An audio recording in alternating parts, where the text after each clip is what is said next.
தமிழ்நாட்டில் உள்ள வணிக நிறுவனங்கள் மற்றும் கடைகளின் பெயர் பலகைகளில் தமிழ் முதலாக இடம்பெற வேண்டும், அவசியம் இடம்பெற வேண்டும் என்கின்ற வகையில் வணிகர்களிடத்திலும் நிறுவனங்களின் உரிமையாளர்களிடத்திலும் பொதுமக்கள் மத்தியிலும் இது குறித்து விழிப்புணர்ச்சி ஏற்படுத்துகின்ற வகையில் தமிழ்நாடு அரசின் மாண்புமிகு முதலமைச்சர் தளபதி அவர்களுடைய அறிவிப்புக்கு இணங்க தமிழ் வளர்ச்சித்துறையும் தொழிலாளர் நலத்துறையும் இணைந்து இதை நடைமுறைப்படுத்துகின்ற வகையில் இந்த ஆய்வுக் கூட்டம் 2வது கலந்துரையாடல் கூட்டமாக நடைபெற்று கொண்டிருக்கிறது.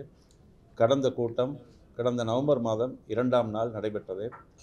அதையொட்டி நம்முடைய வணிகர் சங்கங்களின் நிறுவனங்களின் தமிழ்நாடு வணிகர் சங்கங்களின் பேரமைப்பின் மூலமாக கேட்டுக்கொண்டதன் அடிப்படையிலும் வணிகர் சங்கங்கள் ஆங்காங்கு அதுக்குரிய நடவடிக்கை எடுத்திருக்கின்றார்கள். வரவேற்கத்தக்க ஒன்று மட்டுமல்ல, அதற்காக தமிழ்நாடு அரசின் சார்பில் இரு துறைகளின் சார்பிலும் மாண்புமிகு முதலமைச்சரின் சார்பிலும் வணிகர் சங்கங்களின் பேரமைப்புக்கு எங்களுடைய நெஞ்சம் நிறைந்த நன்றியை உரித்தாக்கிக் கொள்கிறேன். காரணம், கடந்த 2ஆம் தேதி தந்தை பெரியார் பிறந்த மண்ணான ஈரோட்டில் ஒரு விழிப்புணர்ச்சி வணிகர் சங்கத்தில் ஒரு விழிப்புணர்ச்சி ஏற்படுத்துகின்ற வகையில் மிகப்பெரிய ஒரு பேரணியை நடத்தி நம்முடைய தமிழ்நாடு வணிகர் சங்கங்களின் பேரமைப்பின் தலைவர் மரியாதைக்குரிய விக்ரமராஜா அவர்கள் கலந்து கொண்டார்கள். எங்களையும் கூட அழைத்திருந்தார்கள். சூழ்நிலை காரணமாக வர இயலவில்லை.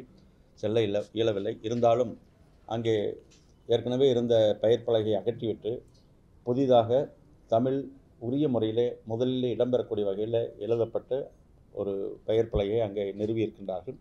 அது வரவேற்கத்தக்க ஒன்று. அதற்காக மீண்டும் ஒரு முறை நன்றியை தெரிவித்துக் கொள்கிறேன்.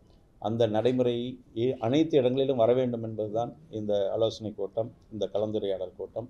எனவே இன்றைக்கு இந்த ஆய்வுக் கூட்டத்திலையும் எங்களுடைய அழைப்பை ஏற்று நம்முடைய தமிழ்நாடு வணிகர் சங்கங்களின் பேரமைப்பின் தலைவர் மரியாதைக்குரிய விக்ரமராஜா, அதே போல மரியாதைக்குரிய பொருளாளர் உள்ளிட்ட நிர்வாகிகளும் இங்கே வருகின்றிருக்கார்கள். அவர்களையும் இந்த நேரத்தில் வருகின்றதற்கு முதல்ல நன்றியும் இந்த நேரத்தில் உரித்தாக்கிக் கொள்கிறேன்.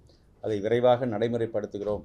அரசு எந்த அளவுக்கு எண்ணுகிறதோ அதை நாங்கள் நடைமுறைப்படுத்துவதற்கு தயார் என்று இங்கே உறுதியை தந்திருக்கின்றார்கள். இருக்கக்கூடிய சூழ்நிலையில் இன்றைக்கு அதற்கான அரசு ஆணைகள், உரிமம் தரக்கூடிய அந்த அரசு ஆணைகள் எல்லாம், உத்தரவுகள் எல்லாம் கூட தமிழிலே இடம்பெற வேண்டும் என்று விருப்பமாக தெரிவித்திருக்கின்றார்கள். உள்ளபடியே அது நாங்கள் நிச்சயமாக நடைமுறைப்படுத்துவதற்கு தயாராக இருக்கிறோம். ஏற்கனவே இந்த கோப்புகள் எல்லாம் கூட தமிழிலே இருக்க வேண்டும் என்கின்ற அரசினுடைய விதிமுறை இருக்கிறது. அதே போல் மாநில தலைமை அலுவலகங்கள், மாவட்ட தலைமை அலுவலகங்கள் தவிர அனைத்து அரசு துறை சார்ந்த பெயர் பலகைகளிலும் தமிழ் என்பதும் முக்கியத்துவம் பெற வேண்டும் என்கின்ற வகையில் அரசு விதிமுறை இருக்கிறது. அதே நேரத்தில் இன்றைக்கு வணிகர் சங்கங்களுடைய சார்பாக இன்றைக்கு உத்தரவாதம் தந்திருக்கின்றார்கள். விரைவாக சென்னையில் கூட அதுக்குரிய ஒரு நிகழ்ச்சியை நடத்தி அது மேலும் செய்தியாக அங்கே தமிழகம் முழுவதும் அது எதிரொலிக்கின்ற வகையில் இதற்கான சூழ்நிலை விரைவில் நல்ல சூழ்நிலை அமையும். ஏற்கனவே விரைவில் ஏதோ மாநாடு நடத்துவதாகவும் அதை அங்கே ஆலோசனை கூட்டம், அதற்காக ஒரு ஆலோசனை கூட்டம் ஒவ்வொரு மாவட்டம் தோறும் நடத்துவதாக ஒரு வணிகர் சங்க பேரமைப்பின் தலைவர் தெரிவித்திருக்கின்றார்கள். எனவே அங்கே போகிற பொழுதும் இது குறித்து நாங்கள் விழிப்புணர்ச்சியை ஏற்படுத்துகிறோம், அவரிடத்தில் எடுத்து சொல்கிறோம் என்று சொல்லியிருக்கிறார்கள். எனவே மார்ச் மாதம் இறுதி வரை அவர்களுக்கான ஒரு கால அவகாசம் போல அவர்களே சொல்லியிருக்கின்றார்கள்.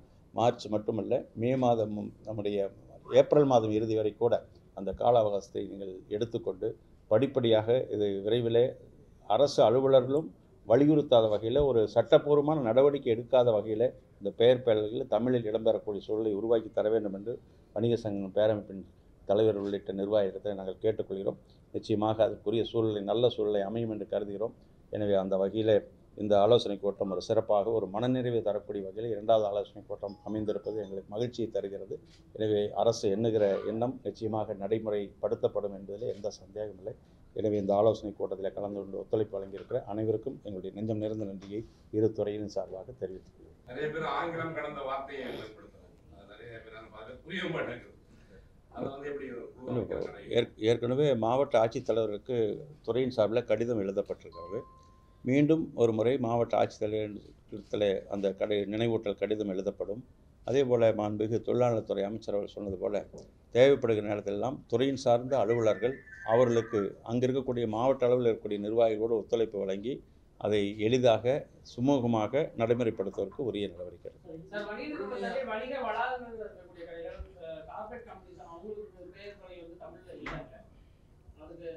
அனைத்திலும் அது சொல்கிறது நியாயமான கருத்து. அதையும் ஏன்னு சொன்னால் இது அனைத்து இடங்களிலும் தான், அதான் அரசு அலுவலகங்கள் கூட அது நிச்சயமாக இடம்பெற வேண்டும் என்பதுதான் அது துறையினுடைய அரசினுடைய எண்ணம், விதிமுறை. எனவே அதை நிச்சயமாக பின்பற்றுவதற்கு நடவடிக்கை. படிப்படியாக மார்ச் மாதம் வரை அவர்கள் கால அவகாசம் எடுத்துக்கொண்டு அங்கே ஆலோசனை கூட்டங்கள், அதாவது மாநாட்டுக்காக ஒரு மாவட்டந்தோறும் ஒரு கூட்டம் நடத்திருக்காங்க. அது குறித்து விழிப்புணர்ச்சி ஏற்படுத்துவார்கள். மேலும் நாங்கள் இந்த கூட்டம் முடிந்த பிறகு நாங்கள் அமைச்சர்களும் அதே தொழிலாளர்துறை அமைச்சர்களோடும் அதேபோல் தொழிலாளர்துறையினுடைய அரசின் கூடுதல் செயலாளர்களோடும் நம்முடைய தமிழ் வளர்ச்சித்துறை செயலாளர் மற்றும் இயக்குனர் உள்ளிட்ட கலந்து மேலும் இதை செம்மைப்படுத்துவதற்கு எளிய முறையில் நடைமுறைப்படுத்துவதற்கும் உரிய நடவடிக்கை எடுக்கப்படும்.